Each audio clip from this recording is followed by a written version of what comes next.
अरे दोस्तों, ये कहानी है उन दिनों की जब असुरों का बोलबाला था और देवताओं की वापसी से पहले अजीब सा अंधकार छाया हुआ था।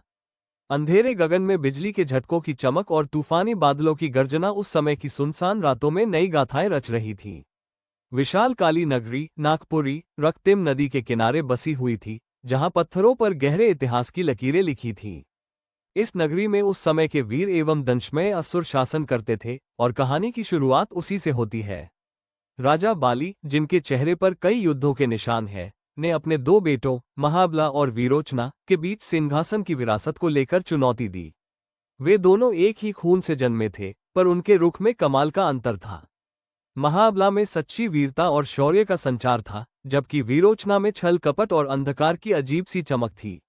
जब बाली ने अपने थके हुए स्वर में कहा, बेटो, अब तय होगा कि काली नगरी की अगुवाई किसे सौंपनी है, तो महल में हलचल मच गई। दीवारों पर इतिहास की सुनहरी तस्वीरें जीवंत हो उठी और हवा में पुराने युद्धों की गूंज सुनाई देने लगी। इस कहानी में हम देखेंगे कि कैसे दो भाइयों ने अपनी अपनी राह चुनी। एक ने सीधा सीधा विश्वास और बल के रास्ते चुने, जबकि दूसरा अंधेरे में छिपे रहस्यों का सहारा लेकर अपनी चाल बढ़ाता है। हमारी कहानी की शुरुआत होती है काले महल के विशाल सिंहासन कक्ष से, जहां राजा बाली गणना करते हुए अपनी आखिरी चुनौती का ऐलान करते हैं। इस महल की दीवारों पर इतिहास के गवाह, वीरता और संघर्ष की झलक देखने को मिलती है। माहौल में एक अनोखा तनाव है और अंदर के हर कोने से वीरता की गूंज सुनाई देती है।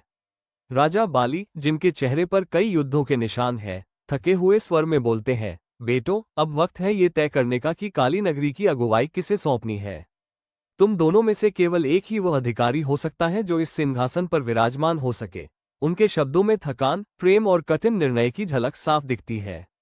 महाबला, जो शारीरिक ताकत का प्रतीक है, अपने आप में एक शांत और गंभीर योद्धा है। उसने अपने हाथों से कई विशाल राक्षसों का सामना किया है और उसके दिल में सच्ची वीरता की चमक है। उसके चेहरे पर दृढ़ता और आंखों में जीवन का संघर्ष साफ दिखाई देता है। महाबला का अंदाज एक साधारण सच्चाई को बयां करता है, वो अपनी शक्ति और निष्ठा के बल पर सबका सामना करता है। दूसरी ओर वीरोचना थोड़ा अलग है। उसका व्यक्तित्व तेज, चालाक और कभी कभी रहस्यमय लगता है। वो अक्सर अंधेरे को अपना साथी मानता है और उसका मन घातक योजनाओं से भरा रहता है। जब महाबला अपने इरादों से लड़ते हैं, तो वीरोचना अपनी सूक्ष्म चालाकी और छल कपट के जरिए अपनी जगह बनाने का प्रयास करता है। उसने एक विशाल दो सिर वाले राक्षस से निपटने के लिए अपने अनोखे माया जाल का सहारा लिया, जिससे राक्षस बिना भिड़ंत के ही समर्पण कर गया। दिन के अंत में बारिश की बूंदों में भीगे आंगन में महाबला ने पूछते हुए कहा, भाई, क्या अंधकार वाला राह ही सही है? हमारी शक्ति तो उजाले में खिलती है। वीरोचना ने कड़वी मुस्कान के साथ जवाब दिया, अंधकार में छिपी दृष्टि से ही सच्ची शक्ति दिखाई देती है।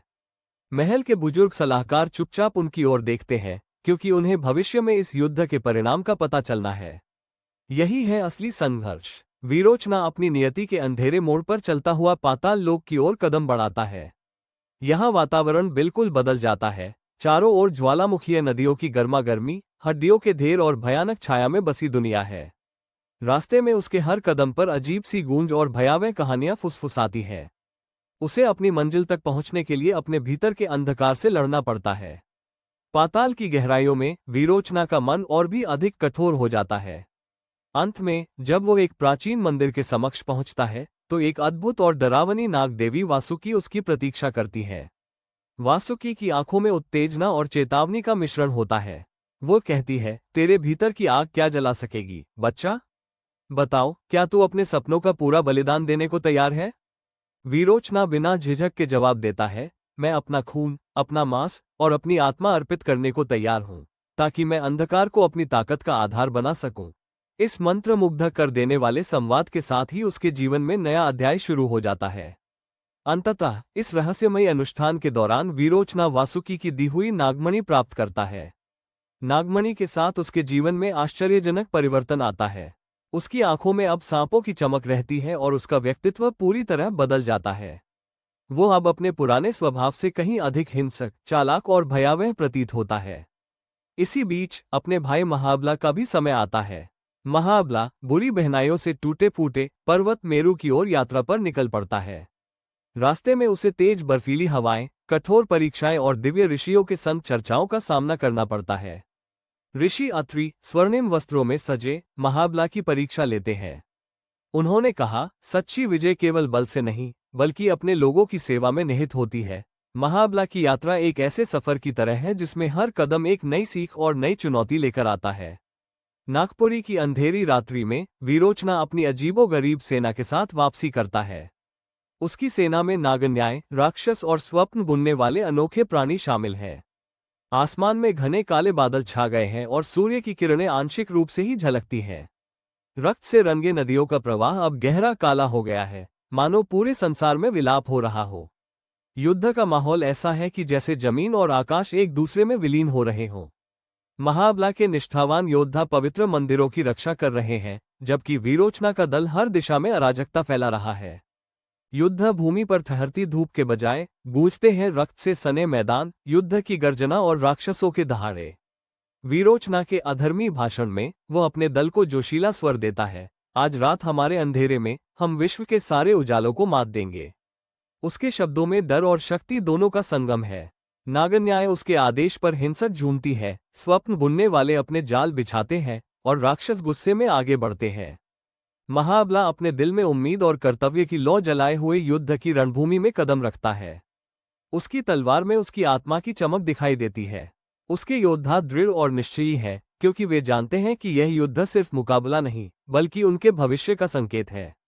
सैनिकों की चीखें, हथियारों की टक्कर और मंत्रों का गुंजन एक अद्वितीय संगीत की तरह गूंजता है। हर छाया एक नई कहानी कहती है और हर ध्वनि में एक नया रहस्य छिपा होता है। इस भयंकर युद्ध में, जहां अंधेरे का जादू चरम पर है, वीरोचना और महाबला अपने अपने अंदाज में भीषण संघर्ष करते हैं। ये लड़ाइयां सिर्फ शारीरिक नहीं, बल्कि आत्मिक हैं, जहां दो दिलों की चमक और अंधेरे की गहराई भिड़ती है। नागपुरी की रात्रि में, जब सब कुछ अंधकार में डूब जाता है, ये युद्ध अपना अंतिम चेहरा दिखाता है, जिसमें हर धड़कन और सांस में जीवन और मृत्यु का मेल समाया होता है। इस युद्ध की महिमा में अंधेरे और उजाले का अनूठा संगम दिखता है। हर तरफ वीरों के नारे गूंजते हैं और प्राचीन गीत इतिहास से आधुनिकता तक की यात्रा बयां करते हैं। सैनिक अपनी पहचान के साथ अपनी संघर्ष गाथा लिख रहे हैं, जबकि आकाश में उड़ते तीर अंधेरे को चीरते हुए विजय की किरणें बिखेरते हैं। इस माहौल में जीवन और मृत्यु का तालमेल स्पष्ट दिखाई देता है, जहां हर धड़कन में उम्मीद झलकती है। युद्ध के अंतिम क्षणों में वीरोचना और महाबला अपने दर्द और सपनों से लड़ते हैं। उनके संघर्ष की गूंज लोगों में फैलती है और उनकी वीरता सभी के दिलों में नई प्रेरणा जगाती है। महायुद्ध की यह कथा हमें सिखाती है कि चाहे हालात कितने भी कठिन हों, सही संकल्प और एकता से जीत हमेशा संभव है। ये संदेश दिल में गहराई तक उतर जाता है। हिरण्यकशिपु के खंडहरों पर धूसर शाम की मध्यम रोशनी में दोनों भाइयों का अंतिम मिलन होता है। पुरानी इमारतें और टूटे फूटे खंडहर साक्षी हैं उस दर्दनाक युग के, जहां भाईचारे और विश्वास की कसौटी परखा जाती है। वीरोचना अपने अंधेरे मंत्रों के साथ तारक अनुष्ठान आरंभ करता है, जिससे वो चिरस्थायी अंधकार में डूबने लगता है। इस अनुष्ठान में रहस्यमय मंत्रों की गूंज सुनाई देती है, जिनकी हर धुन में मृत्यु और जीवन का मिलन झलकता है। महाबला अब दिव्य तेज से चमकते हुए वीरता का प्रतीक बनकर सामने आता है। उसकी दिव्यता में नई ऊर्जा है जिसने उसे अटूट विश्वास और गहरी शांति प्रदान की है। दोनों के बीच अंतिम मुकाबले की घड़ी आई है। महाबला और वीरोचना के बीच टकराती शक्तियां जैसे बिजली और आंधी में संघर्ष करती हैं। तलवारें और मुठभेड़ें गड़गड़ाती बिजली के साथ एक दूसरे को चुनौती देती है। धरती कांप उठती है और आसमान चिल्लाता है, मानो पूरे ब्रह्मांड की हस्ती झटके में आ गई हो।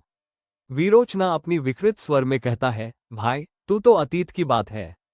अपनी कमजोरियों के कारण तू अब जीवित है। महाबला शांत स्वर में उत्तर देता है, मैं अपने कर्तव्य के लिए झुकता हूँ, पर तेरा अंधकार मुझे कभी नहीं हरा सकता। इन शब्दों में बचपन की यादें, हंसी के पल और अब के पीड़ादायक संघर्ष का संगम है। जब युद्ध चरम पर होता है, तब महाबला एक अंतिम प्रहार करता है। उसने धारदार हथौड़ा चलाकर वीरोचना के नागमणि को नष्ट कर दिया, जिससे उसके अंधकार का स्रोत क्षीण हो गया। उसी क्षण तारक का काला कुहासा दोनों पर छा जाता है। दोनों के अंतिम क्षणों में एक दीप्तिमान चमक फैल जाती है, जिसमें भाईचारे का सत्य उजागर होता है।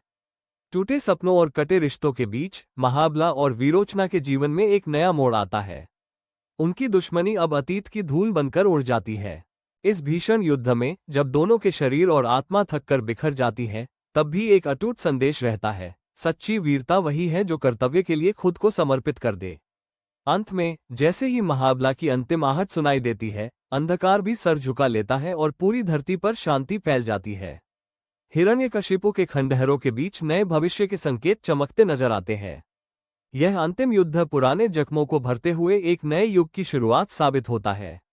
इस पूरे संघर्ष में समय मानो थम सा गया हो।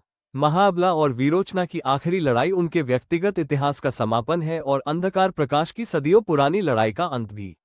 अनगिनत आवाजें, कहानियां और स्मृतियां मिलकर एक अद्वितीय अनुभव पैदा करती हैं, जो सभी उम्र के लोगों को आगे बढ़ने की प्रेरणा देती है।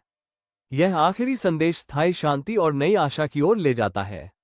अब नागपुरी में भोर की पहली किरण के साथ अंधकार फिसलता हुआ हटता है और रक्तिम नदी निर्मल बन जाती है। इस बदलाव में महाबला के बलिदान की गाथा जीवंत हो उठती है, जिसकी प्रतिमा अब सभ्यता के केंद्र में प्रतिष्ठित हो गई है। पुराने अभियानों की धूल हटती है और लोगों के मन में एक नई उम्मीद का सृजन होता है। सभी जानते हैं कि महाबला ने उजाले के लिए अपना सर्वस्व न्यौछावर कर दिया था, जिससे अंधकार में भी आशा की किरण चमक उठी। समय धीमे धीमे अपने घाव भरता है, पर महाबला की स्मृति सदैव जीवित रहती है। उसकी प्रतिमा के सामने लोग खामोशी से बैठकर अपनी भावनाओं की गूंज सुनते हैं, जिससे उन्हें यह एहसास होता है कि सच्ची शक्ति बलिदान में निहित होती है। चेहरे पर नई चमक और उत्साह की झलक देखने को मिलती है, जो कठिनाइयों में भी लड़ने का साहस देती है।